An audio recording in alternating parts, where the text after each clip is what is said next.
We often talk about the innovation famine, and Peter Thiel has a great line about this. So after 1969, we got a man on the moon, arguably, given the technology at the time, the most impressive thing humanity has ever done. And 2 weeks later, Woodstock happens. And Peter Thiel has this line about, we went from outer space to inner space. We went from focusing on the frontier and striving and innovating to, I don't know, taking drugs and like worried about therapy and all these type of stuff.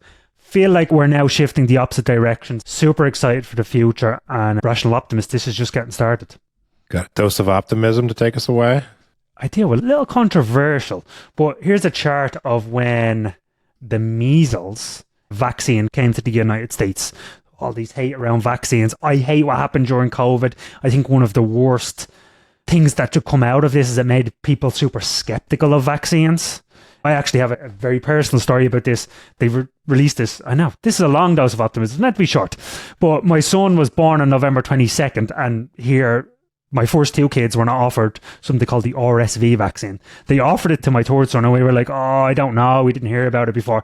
Anyway, 12 days later, he ends up in hospital, pretty serious, with basically something related to RSV. Thankfully, he pulled through.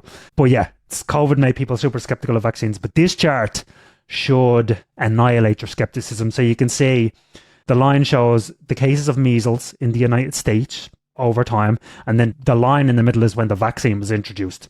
Boom, you can see cases absolutely fall off a cliff. So not all vaccines, but certain vaccines do wonders. They saved, I think our world in data pegs at 150 million lives, just one vaccine around the world. Yeah, let's keep this chart of the light color, guys. Let's not stop taking the measles vaccine.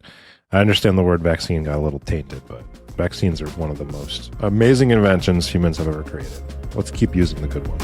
100%. All right, viewers, you can boost our optimism by hitting the subscribe button below. We appreciate all your support, and we'll see you next week.